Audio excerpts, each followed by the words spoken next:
মদিনার জায়গায় রবে ফরিয়া আল্লাহুম্মা সাল্লি আলা মুহাম্মদ ওয়া আলা আলি সাইয়্যিদিনা মুহাম্মদ ওয়া আলা আলি সাইয়্যিদিনা মুহাম্মদ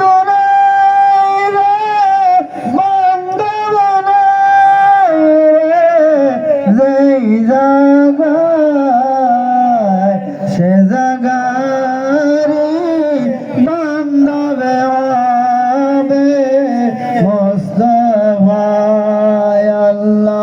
আল্লাহুম্মা সাল্লি আলা মুহাম্মদ ওয়া আলা আলি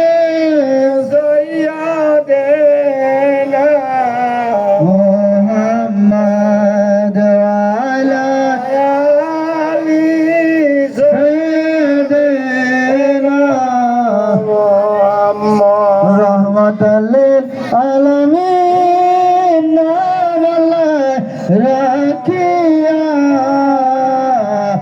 দুনিয়াতে দিলেন হাবিব ফাটাইয়া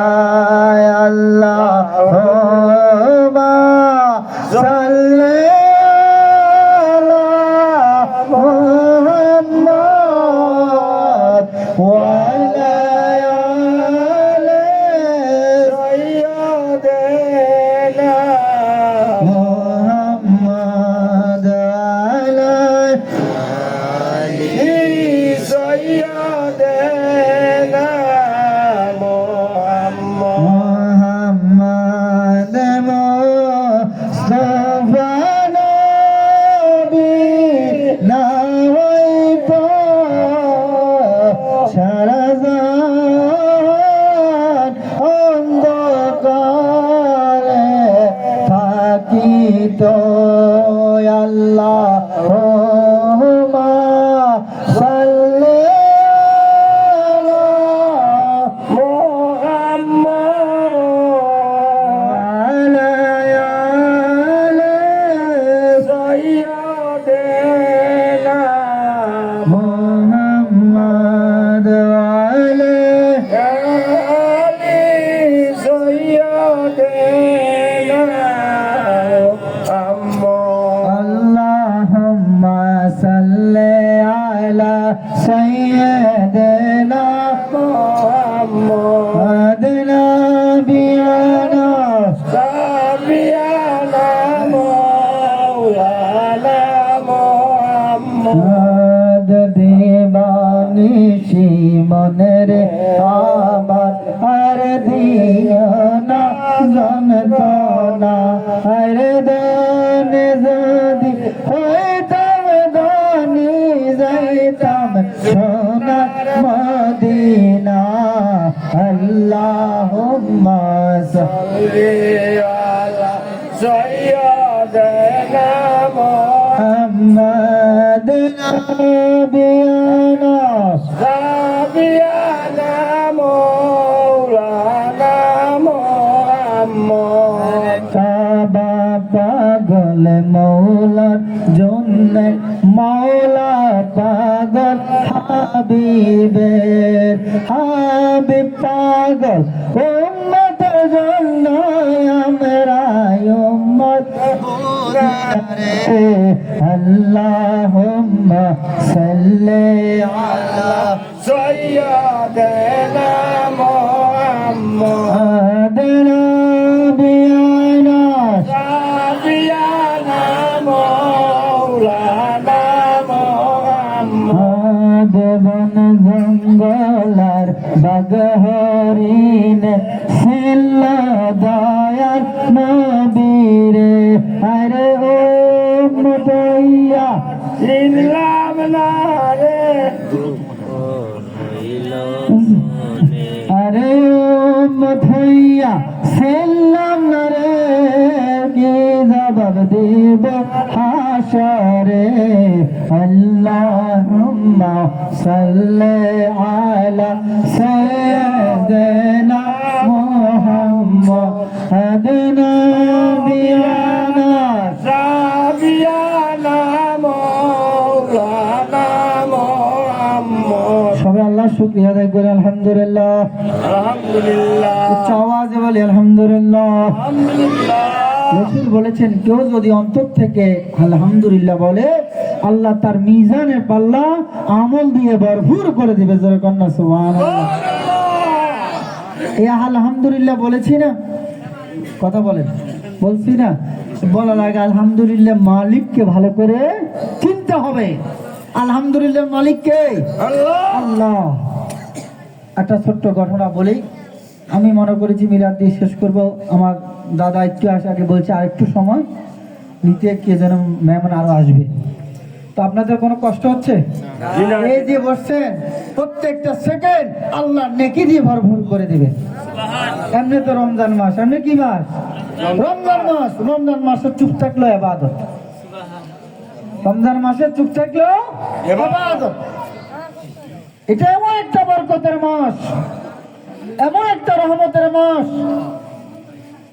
এ মাসে যদি বান্দা তার আমল নামা যদি গুনাহ মাফ না করে গুনাহ মাফ করে যদি আমল ভরপুর না করতে পারে তার জন্য দুর্ভাগা তার জন্য কি দুর্ভাগা ওইটার আগে আমি একটু আলহামদুলিল্লাহ ছোট্ট একটু ব্যাখ্যা আসি হযরত মূসা আলাইহিস সালামের যুগে পানি নাই কি নাই আমাদের গত 2 বছর আগে এরকম হয়েছে না বৃষ্টি নাই সব শুকিয়ে রয়েছে এরকম একটা পরিস্থিতি হয়েছে না জায়গা জায়গা দোয়া হয়েছে বিভিন্ন জিকির আজকার বা বিভিন্ন নামাজ নিয়ত করে বিভিন্ন হাজতের হয়েছে না বৃষ্টির জন্য দোয়া হয়েছে না ওই মূসা নবীর সময় এসব একসময় পানি নেই সৃষ্টি যুগে পশু পাখি জিন ইনসান মানব সকলের পানির দরকার একদিন মূসা নবী আল্লাহর সাথে তুর পাহাড়ে কথা বলার জন্য যাচ্ছে কোথায় যাচ্ছে তুর পাহাড়ে কথা বলতেন পবিত্র জায়গা ছিল ওই পাহাড়ে যাওয়ার সময় হাঁসেরা জিজ্ঞেস করে নবী আপনি কোথায় যাচ্ছেন তা আমি তুর পাহাড়ে যাচ্ছি আল্লাহর সাথে কথা বলার জন্য ও নবী আল্লাহকে বলবেন বৃষ্টি দেওয়ার জন্য আল্লাহকে বলবেন পানির জন্য বৃষ্টি দিতে বৃষ্টির জন্য জিন ইনসান পশু পাখি পাগল হয়ে রয়েছে আল্লাহ যখন তুর পাহাড়ে নবী মূসা আল্লাহকে বললেন আল্লাহ বৃষ্টি দাও আল্লাহ বৃষ্টির প্রয়োজন পশু পাখি জিন ইনসান সবার পানি প্রয়োজন আল্লাহ তুমি বৃষ্টি দাও আল্লাহ বললেন মূসা রে 40 বছর বৃষ্টি হবে না আমি তাকদীরের দিকে তাকিয়ে দেখ আমি 40 বছর বৃষ্টি দিব না বলেন না আল্লাহু আকবার কার কথা আল্লাহ যদি না দেয় কেউ কিছু করতে পারবো না আল্লাহ দিলে আবার কেউ কিছু করতে পারবো না কথা বুঝতে পেরেছেন এখন যখন মূসা আলাইহিস সালাম আসার পথে হাঁসের সাথে দেখা হাঁস বলল নবী আল্লাহকে বলছেন বৃষ্টি দেওয়ার জন্য আল্লাহকে নবী বলে হাঁস আমি আল্লাহকে বলেছি বৃষ্টি দেওয়ার জন্য আল্লাহ বলছেন 40 বছর বৃষ্টি হবে না আমাকে দেখাইছেন হাঁসেরা সবাই একসাথে বলেছেন আলহামদুলিল্লাহ আলহামদুলিল্লাহ আমরা সবাই আবার বলি আলহামদুলিল্লাহ আলহামদুলিল্লাহ বলতে দেরি খোদার কসম আল্লাহ বৃষ্টি দিতে দেরি করে নাই মূসা নবী অবাক হয়ে গেলেন আল্লাহ বলতে বললেন বৃষ্টি নাই দেখাইলেন নাই বৃষ্টি কেন হলো আবার তুর পাহাড়ে চলে গেল বললো আল্লাহ তুমি বলেছো বৃষ্টি নাই দেখাইলো 40 বছর বৃষ্টি হবে না কিন্তু এখন বৃষ্টি দিলা কারণ কি কেমনে কেমনে বৃষ্টি দিলে আমি জানতে চাই আল্লাহ রাব্বুল আলামিন বলো মূসা আমি যখন বলেছি 40 বছর বৃষ্টি হবে না তুমি তো আমি নবী আল্লাহর উপরে শুকর আদায় করো নাই আমার হুকুমে তো তুমি শুকর আদায় করো নাই এই হাঁস 40 বছর বাঁচবে না তারপরও আমি আল্লাহর হুকুমে তারা সন্তুষ্ট শুকর আদায় করেছে জনগণ আলহামদুলিল্লাহ আলহামদুলিল্লাহ সুবহানাল্লাহ সুবহানাল্লাহ এগুলো হচ্ছে আমার আল্লাহর বরত্বের তাসবিহ বান্দা যখন আল্লাহর বরত্বের ঘোষণা করে আমার আল্লাহ তার নেকি দিয়ে ভরপুর করে দেয় এজন্য হাঁস 40 বছর বাঁচবে না কিন্তু হাঁস শুকর আদায় করেছেন কার আল্লাহ আমরা একটু হলে আল্লাহ শুকর আদায় করি না আল্লাহ মনে আমারে ঠকাইছে আল্লাহ মনে আমারে ঠকাইছে মনে মনে কই অনেকে বলি কিনা আল্লাহ কাউকে ঠকান নাই এজন্য সর্বসময় কার শুকর আদায় করব আল্লাহ আচ্ছা, যেহেতু একটু সময় আছে, আমরা একটু রমজানের কিছু কথা বলি। কষ্ট হচ্ছে? জি না, জি না। কথা বলেন, কষ্ট হচ্ছে? জি না। আল্লাহ রসুলের দরবারে জিবরাইল 3টা ঘোষণা নিয়ে আসলেন। কয়টা ঘোষণা? 3টা ঘোষণা নিয়ে আসলেন। বললেন, ইয়া রাসূলুল্লাহ, ইয়া হাবিবাল্লাহ, আল্লাহ 3 ব্যক্তির উপরে নালত দিয়েছে। কয় ব্যক্তির উপরে? 3 জন। আপনি যদি বলেন কবুল, আল্লাহ এটা আইন পাশ করে দিবেন। ওই 3 ব্যক্তি কারা? এর প্রথম ব্যক্তি হচ্ছে যারা রমজান মাস পেয়ে যাদের গুনাহ মাফ করতে পারে নাই। রমজানের মতো এত বরকত মাস পেয়ে যদি কেউ গুনাহ না মাফ করতে পারে, আল্লাহ বলছেন তার উপরে নালত। রাসূল বলেছেন, আমি উম্মত চাই না যারা রমজান মাস পেয়েছে খেয়াল খুশিতে কাটিয়েছে, ওইরকম উম্মত আমি চাই না। খেয়াল খুশিতে কাটাতে চাই? কথা বলেন। রমজান আপনি 1 ওয়াক্ত 1-2 রাকাত নফল পড়বেন। নফল পড়ি না আমরা বাবারা? আল্লাহ রাসূল বলেছেন রমজান মাসে নফল পড়লে অন্য মাসে ফরজ ফরজ সওয়াব দিবে। আর রমজান মাসে ফরজ যদি আপনি পড়েন 70 গুণ তার সওয়াব বাড়িয়ে দিবেন কে? কথা বলেন, কে? রমজান মাসে 1 টাকা দান করলে 70 গুণ তার সওয়াব বাড়িয়ে দিবেন কে? আল্লাহ। এজন্য রমজান মাসকে বেশি বেশি দান সদকা করার জন্য বলা হয়েছে, বেশি বেশি নেক আমলের কথা বলা হয়েছে। রমজানের রোজা যখন রাখে রোজাদার, রোজা রাখতে গিয়ে তার মুখের মধ্যে একটু দুর্গন্ধ হয় কিনা বাবারা? হয়। কিন্তু আমার আল্লাহ বলে ওই দুর্গন্ধ আমার কাছে মেশক আম্বরের চাইতো বেশি দামি। সুবহানাল্লাহ। এজন্য রমজান মাসে জোরের পরে মেসওয়াক করা মাকরুহ। জোরের পরে মেসওয়াক করা কি? কেউ বলতেছেন মাকরুহ, কেউ বলতেছেন নিষেধ। কেন করবেন? কারণ মেসওয়াক করলে তো দুর্গন্ধটা কি চলে যাবে, দুর্গন্ধটা চলে যাবে। যখন দুর্গন্ধ হবে না, আমার আল্লাহর কাছে তো দুর্গন্ধটা পছন্দ, এই জন্য মেসওয়াক করা নিষেধ করে দিয়েছে। রমজান মাস এমন একটা মাস, রোজাদারের জন্য 2টি খুশির সংবাদ। কয়টা? কথা বলেন, রোজাদারের জন্য কয়টা খুশির সংবাদ? 2টা খুশির সংবাদ। একটা হচ্ছে ইফতার, আর একটা হচ্ছে আল্লাহর সাথে দিদার। আমার আল্লাহ বলে রোজা আমার জন্য রেখেছে। বান্দা নামাজ পড়ে লোক দেখানোর জন্য হতে পারে, দান করে লোক দেখানোর জন্য হতে পারে, কিন্তু রোজা এমন একটা ইবাদত, বান্দা ইচ্ছা করলে ওযুর কুলির সাথে পানি খেতে পারে। দুনিয়ার কেউ দেখবে না। দেখবে কিনা? দুনিয়ার কেউ দেখবে না। বান্দা ঘরের কোণে লুকাই খাওয়া খাইতে পারে, দুনিয়ার কেউ দেখবে না। কিন্তু বান্দা এই ইবাদতটা আমি আল্লাহর জন্য করে, এজন্য আমি তার প্রতিদান দেব। আমি না হয় নিজেই তার প্রতিদান হয়ে যাব। আল্লাহুম্মা সাল্লি আলা সাইয়্যিদিনা মাওলানা মুহাম্মদ ওয়া আলা আলি সাইয়্যিদিনা মাওলানা মুহাম্মদ। চিন্তা করে দেখো রে মন, রাখার গভীর নিশিতে মরণ কালে কে যাবে তোর সঙ্গী হয়ে কবরে। আল্লাহুম্মা সাল্লি আলা সাইয়্যিদিনা মাওলানা মুহাম্মদ ওয়া আলা আলি সাইয়্যিদিনা মাওলানা মুহাম্মদ। দুনিয়াতে কেউ যাবে কবরের সঙ্গে হয়ে? বন্ধু বলেন, বান্ধব বলেন, কেউ যাবে না। নেতা বলেন, পয়সাওয়ালা বলেন, কোটিপতি বলেন, কেউ যাবে না। কিন্তু মদিনার কামলেওয়ালা নবীর সাথে যদি মহব্বত লাগাইতে পারেন, ওই মানুষ আপনাকে কবরে রাখা হলে মদিনার কামলেওয়ালা নবী উম্মত বলে কোলে করে তুলে নিবেন। জোরে কন্যা সুবহানাল্লাহ। আমরা কার হাওলা করে দিই? বিসমিল্লাহ ওয়া আলা মিল্লাতে রাসূলুল্লাহ বলি আমরা রাখি কিনা? কথা বলেন, রাখি কিনা? কারণ ওইখান থেকে রাসূলুল্লাহ ছাড়া আর কেউ আপনার আমার জামিনদার হতে পারবে না। কথা বুঝতে পেরেছেন? কারণ এমপি, মন্ত্রী, প্রেসিডেন্ট কারণ নামে হাওলা চলে না। চলে যদি উম্মত নবী বলে আমার উম্মত, আল্লাহ বলবেন তার বিনা হিসেবে জান্নাত। আর বিনা হিসাবে কি জান্নাত আল্লাহ কিন্তু বিচার দিনের কি মালিক ইয়াউমিদ্দিন, বিচার দিনের মালিক। আল্লাহ যদি বিচার করে কেউ বাঁচতে পারবে?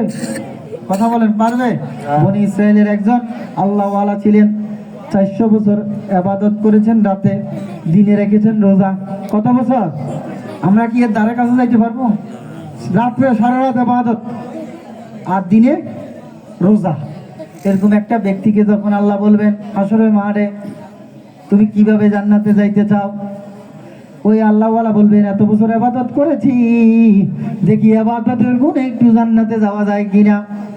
আল্লাহ ফেরেশতারা ডেকে বলবে, ও আমার ফেরেশতারা, আমি তাকে যে নিয়ামত দিয়েছি তার শরীরের মধ্যে চক্ষু, কর্ণ, নাসিকা, হাত, পা, বডি, ওই নিয়ামতের মধ্যে একটা চক্ষুকে ওজন কর আর তার আমল নামাগুলা ওজন কর। যেরকম না সুবহানাল্লাহ। যখন ওজন দিবে একটা চক্ষু মাত্র, কয়টা চক্ষু? দুইটাও না, একটা চক্ষু ওজন দিবে আর 400 বছরের ইবাদত ওজন দিবে, ওই চক্ষুর কাছে ইবাদত টিকবে না। যেরকম না সুবহানাল্লাহ। সুবহানাল্লাহ। কেউ ইবাদত করে যাইতে পারব? যদি কি নবী উম্মত বলে যদি কবুল করে না, আল্লাহ বলবেন রাসূল আজকের হাসরের মাঠ আমি আপনার জন্য কি করেছি, সাজিয়েছি। আমি আল্লাহ জানি কে ইবাদত কবুল করেছে, কে জান্নাতে যাবে, কে জাহান্নামে, আমার আল্লাহ জানে কিনা। কথা বলেন, আল্লাহ হিসাবটা লাগবো, ক্যালকুলেটর লাগবো। আমার আল্লাহ দুনিয়া নয় সমস্ত মানুষকে একসাথ করে বুঝাইতে চাচ্ছে আমি হাবিবকে কত ভালোবাসি, যে হাবিবকে সৃষ্টি না করলে আমি আল্লাহ কুল কায়নাত কিছু সৃষ্টি করতাম না। আজকে হাবিবের শান মর্যাদা তোমরা দেখবা। আমার আল্লাহ কোরআন শরীফে বলেছেন ওয়ারাফা'না লাকা যিকরাক, হে হাবিব আপনি আপনার শানকে সর্বোচ্চ করেছি। সুবহানাল্লাহ। কে করেছে সর্বোচ্চ? আল্লাহ। রাসূল যখন কাঁদবে মাকামে মাহমুদার মধ্যে সিজদায় পড়ে হাবলি উম্মতি, আর সকলে কাঁদবে কি ইয়া নাফসি ইয়া নাফসি। আমার আল্লাহ বলবেন ও হাবিব উঠো, মাথা উঠান, আপনি মাথা উঠান। এটা তায়েবের জমিন নয় রক্ত ঝরাবেন, এটা উহুদের ময়দান নয় আপনি দান দান শহীদ করবেন, এটা হাসরের মাঠ। এখানের মালিক আমি আল্লাহ। এখানের মালিক কে? আল্লাহ। আমি আল্লাহ আজকে যা বলবো তাই হবে। আজকে আপনি সুপারিশ করবেন, রসুলের সুপারিশ করবে, শাফায়েতে কুবরা যেটা আল্লাহ শাফায়েতে কুবরা রসুলের সুপারিশ করবেন, আর শাফায়েতে সগীরা আল্লাহর ওলিয়া কে? যখন আল্লাহর রসুলকে শাফায়েতে কুবরা শাফায়েতকারী হিসাবে আল্লাহ ডাক দিবেন, তখন প্রথমে উনি আল্লাহ ওয়ালাদেরকে ডাকবেন, বাবা শাহজালাল ইয়ামিনকে ডাকবেন। বাবা শাহজালাল ইয়ামিনের সাথে যারা মধুর সম্পর্ক, ভালোভাবে সম্পর্ক রেখেছেন, যারা ওনাকে অনুসরণ করেছেন, মেনেছেন, তাদেরকে উনি রাখবেন। বলবেন ইয়া রাসূলুল্লাহ আমি একা যাব না, আমাকে মানুষগুলা ভালোবেসেছে, আমি তাদেরকে নিয়ে যাব। সুবহানাল্লাহ। কথা বুঝতে পেরেছেন? আল্লাহ আমাদেরকে নবীর সুপারিশ পাওয়ার তৌফিক দান করুন। যেটা বলতেছিলাম, রমজান মাস পেয়ে যদি গুনাহ মাফ না হয়, রসুল বলেছেন সে কি? আল্লাহ বলেছেন তার প্রতি নালত, রসুল বলেছেন আমিন। আমরা কি সেই নালতের মধ্যে পড়তে চাই না রহমতের মধ্যে? আমরা বেশি বেশি করে নফল ইবাদত, তাহাজ্জুদ, জিকির, আজকার, দান সদকা করতে চাই কিনা? কথা বলেন, চাই কিনা? আগামী রমজান আমাদের অনেকের দেখা নাও হতে পারে, অনেকের নাও হতে পারে, এমন কোনো গ্যারান্টি নাই। এমন কোনো গ্যারান্টি নেই। তো তাহলে মৃত্যু আমাদের সবচেয়ে নিকটে, মৃত্যু আমাদের সবচেয়ে কি নিকটে। প্রতিদিন আজরাইল মালাকুল মউত যিনি আসি আমাদেরকে বলে যায়, ও আল্লাহর বান্দা তুমি তৈরি হও, আমি আসতেছি, আমি আসতেছি, তুমি তৈরি থাকো। আর আল্লাহর ওলিরা সবসময় তৈরি, সবসময় কি আল্লাহর ওলিরা সবসময় তৈরি থাকে। কারণ কি? কারণ তারা মাওলার দিদারে যেতে চায়। যখন না সুবহানাল্লাহ। সুবহানাল্লাহ।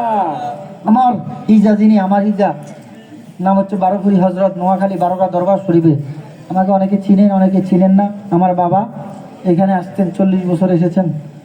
তো উনি যাওয়ার আগে আমাকে বলে গেছেন, বাবা এখানে আসবা, আমার হুকুম দিয়েছে মেজবান্ডার থেকে, আমি তোমাকে হুকুম করে যাচ্ছি, আল্লাহ যদি যতদিন নিঃশ্বাস রাখে এখানে আসবা।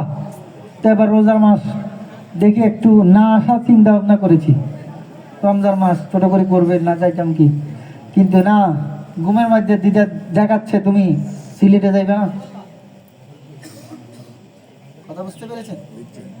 তো যার কারণে এটা ওই গোড়া থেকে মাইজবান্ডার, অনেকে বলে মাইজবান্ডার শিরিক বেদাত, আমি বলি না, মাইজবান্ডার 5 ওয়াক্ত নামাজ পড়ে, মাইজবান্ডারিরা রোজা রাখে, যারা নামাজ পড়ে না তারা কোনো ভান্ডারি নয়, তারা হচ্ছে ভণ্ড।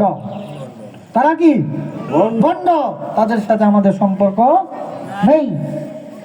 আমি যে রোজার ইয়েতে বলতেছিলাম, মাইজবান্ডার তরিকার দ্বিতীয় মহাপুরুষ নাম হচ্ছে গোলামুর রহমান, যাকে বাবা ভান্ডারি বলেও চিনে। উনি এমন একজন আল্লাহর ওলি, উনি এমন একজন আল্লাহর ওয়ালা, উনি যার দিকে নজর দিকেন তার ভিতরে আল্লাহর দিকে পয়দা হয়ে যেত। সুবহানাল্লাহ, সুবহানাল্লাহ। উনি মাদ্রাসাত আল্লাহর ওলি। কিন্তু উনি যখন পড়ালেখা করেন, উনি আজীবন রোজা রাখতেন, শুধু বছরের 6টা দিন বাদে, যে হারাম 6টা দিন রোজা নিষিদ্ধ, ওই দিনগুলা ছাড়া আর সব সময় উনি কি থাকতেন? রোজা থাকতেন।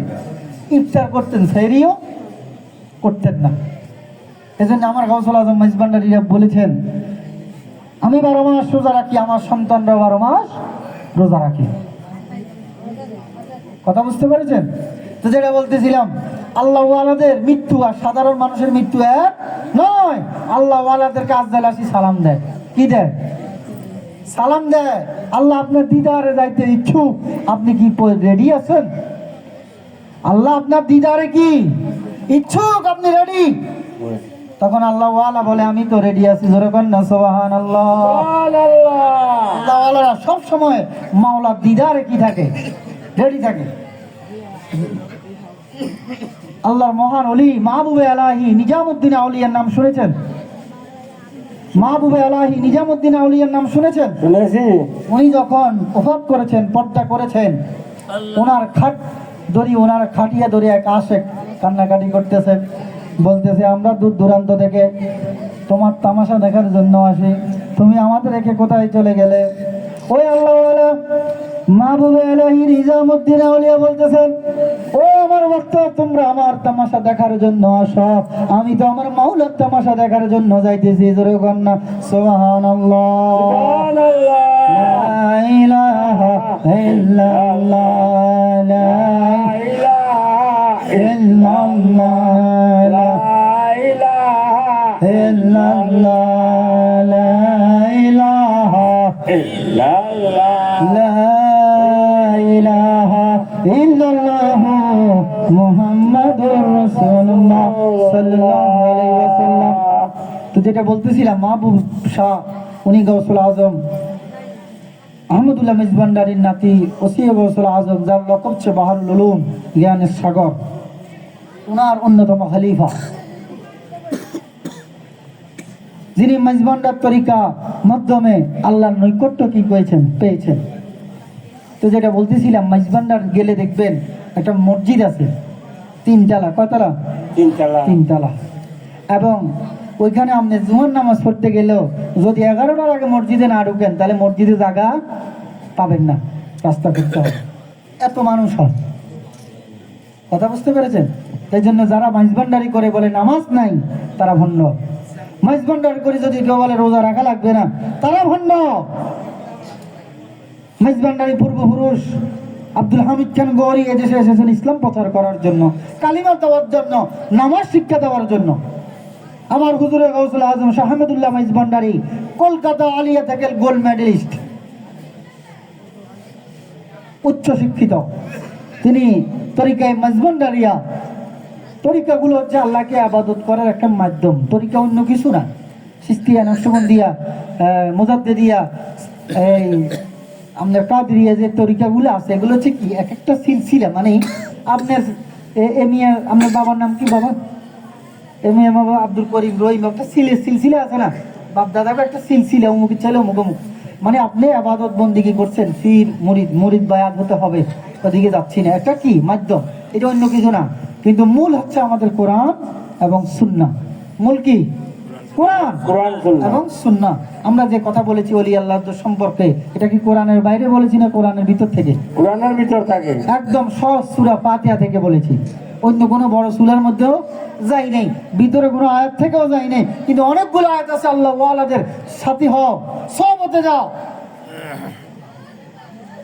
কারণ সহবতে না গেলে মানুষের পরিবর্তন হয় না। আমরা আমলে পরিবর্তন আনতে হবে, আমলে বিনয় আনতে হবে, আমলের মধ্যে তাকওয়া আনতে হবে। এটা আপনি ওয়াজ করেও হয় না, কিতাব পড়েও হয় না, এটা হয় সহবতে। আপনি যখন দেখবেন একজন আল্লাহ ওয়ালার সাথে সফর সঙ্গী হবেন, একজন আল্লাহর ওয়ালার সাথে আপনি সাথী হবেন, ওই আল্লাহ ওয়ালার আমল দেখবেন, জিকির দেখবেন, তাহাজ্জুদ দেখবেন, ওযু করা দেখবেন, চলা দেখবেন, কথা বলা দেখবেন। ওগুলা দেখে দেখে আপনার মধ্যে বিনয় আসবে, নম্রতা আসবে, আপনার মধ্যে খোদাবিরুতা আসবে। আসবে কিনা? দেখবেন হুজুর যেভাবে করে আমিও এইভাবে করব। আল্লাহ ওয়ালারা শেষ রাতে উঠি, তাহাজ্জুদের পরে দুরূদ এবং জিকির করে দুইটা হাত আল্লাহর দরবারে বাড়িয়ে দিয়ে বলে, আল্লাহ আল্লাহ তোমার এই জমিনের মধ্যে সবচেয়ে নিকৃষ্ট গুনাহগার বান্দা আমি, বলে কিনা? আর আমরা বলি আমরা তো সর্ব ক্ষমতার মালিক, আমরা কি হেডম দেয়, কিন্তু আল্লাহ ওয়ালারা শেষ সাথে যাই মাওলার কাছে নিজের সমালোচনা করে, আল্লাহ তোমার এই জমিনের মধ্যে সবচেয়ে নাকান্দা নালায়েক গুনাহগার হচ্ছে আমি, আল্লাহ তুমি আমাদেরকে ক্ষমা করে দাও, তুমি আমাদেরকে তোমার রহমত থেকে বঞ্চিত করো না। আমাদের প্রধান মেহমান আলা এসে গেছে, তো যাই হোক উনি আপনাদেরকে জিকির মিলাদ করাবেন। আমি এতক্ষণ যে কথা বলেছি, যদি কথা ভুল হয় ক্ষমার দৃষ্টিতে দেখবেন, ভুল হওয়া মানুষেরই স্বাভাবিক। কিন্তু আমরা আল্লাহর ওলির দরবারে এসেছি, যিনি গৌসুল আজম মাইজ ভান্ডারীর প্রেম দরিয়া সাঁতার দিয়ে আল্লাহর বন্ধুত্ব অর্জন করেছেন। আমরা ওনার আঙ্গিনায় এসেছি, ওনার আজকের এই উরস শরীফে আমরা আল্লাহ রহমত পাওয়ার আশায় আমরা আল্লাহর ওলির দরবারে এসেছি। আল্লাহ যেন ওনার উসিলায় আমাদের আজকের এই যারা হাজির হয়েছি, যেমনি হোক আল্লাহ আমাদেরকে হাজির করেছে না বাবারা? কথা বলেন, করেছে কিনা? আল্লাহ যেন এই হাজিরির উসিলায় আমাদের ইমানের মজমুনিয়ত দান করুক এবং আমাদের মধ্যে যেন আমল এবং রমজানের যে বরকত রহমত আমরা যেন তা হাসিল করতে পারি। আমার বাড়ি হচ্ছে, আমরা হচ্ছি নোয়াখালী থেকে এসেছি। আমি আবারও বলি বারোগাঁ দরবার শরীফ। আপনার নোয়াখালী গেলে বারোগাঁ দরবার শরীফ বললেই যে কেউ দেখাই দিবে। প্রায় 100 বছর আগের দরবার। আমি ওই দরবারে খাদেম খেদমত করে যাচ্ছি। আমার বাবাও এখানে আসতো বিদায় আমরা আসি। আমার বাবার পীর ভাই ছিলেন তারা সব মাহবুব শাহ। তো ওই বাবাকে ওনাদের ফির যিনি তার দেলা ময়না ওসি গৌসুল আজম যার লকব, উনি বাবাকে ওসিয়ত করেছে এখানে আসার জন্য। এই সুবাদে বাবা 40 বছর এসেছেন। শুরু থেকে এই মাহফিলের শুরু থেকে উনি আসছেন। 2020 সালে উনি ওফাত করেছেন। এরপর থেকে আমি গুনাহগার, আপনাদের একবার বছর আসি দেখা করি আপনাদের দোয়া নেওয়ার জন্য, আল্লাহর ওলির আঙ্গিনা আসি দোয়া নেওয়ার জন্য। তো আপনাদের দাওয়াত রইল বারোগাঁ নওয়াব দরবার শরীফে নোয়াখালীতে যাবেন, জিয়ারতে যাবেন।